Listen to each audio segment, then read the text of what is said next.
Hey fishing friends, small bait, big bait. When do you go big? When do you go small? I get this question a lot. It's one of the most asked questions of all the questions that are sent to me on a weekly basis. I have some pretty interesting answers that most of them are just a common sense thing.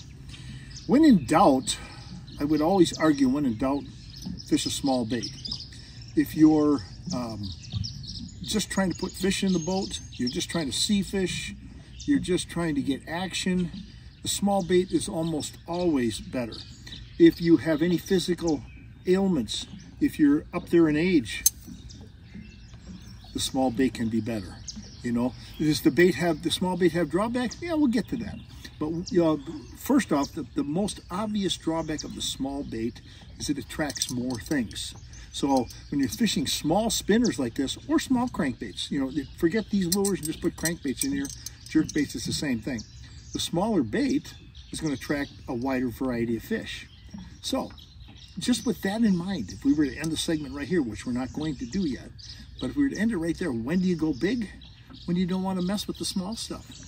Okay, when you're looking for a top end fish and you're fishing bodies of water that have big fish in them, big muskies, big pike, and you don't want to mess with pike, you don't want to mess with small muskies, you don't want to mess with anything else, but you want to present something that's most attractive to the biggest fish in that system, that's when you go big.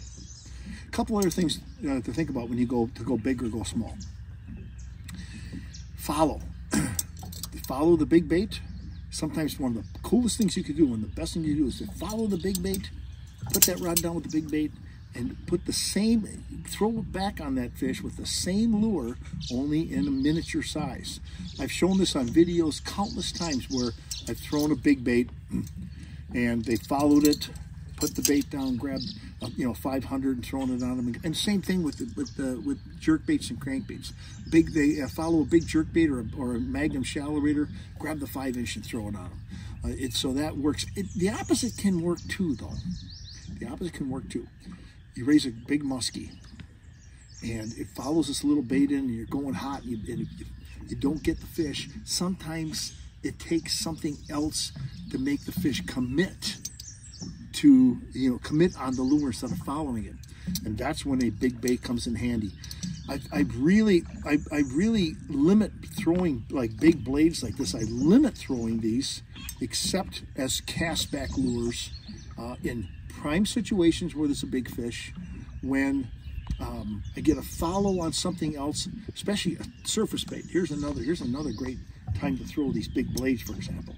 If I get a follow on a top raider, put that bait down immediately after that fish followed it, grab a rod with a double 10 and throw it on him, and then when you throw it on him, you burn it. Get that big bulge on the water. That can turn these big fish into a striking mode, like in the next cast. If you don't get them in 2 or 3 casts, then it's probably not going to happen. And again, the same thing in the opposite form.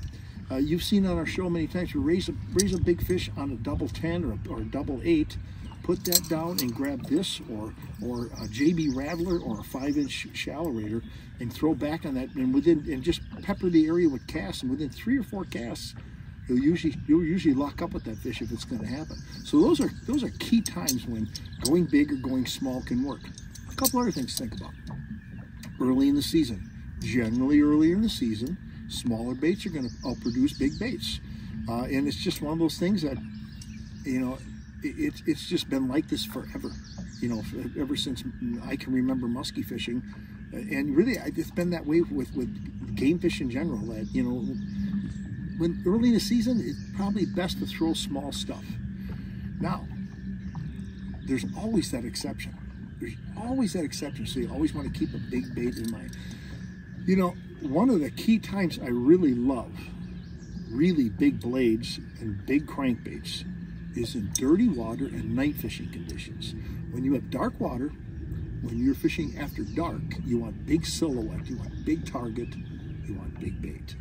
So, these are stark contrasts on when to use small baits and when to use big baits. Are there others? Yeah. Are there always exceptions? Yeah. But those are great generalities. So When do you go small? When do you go big? There's your answer.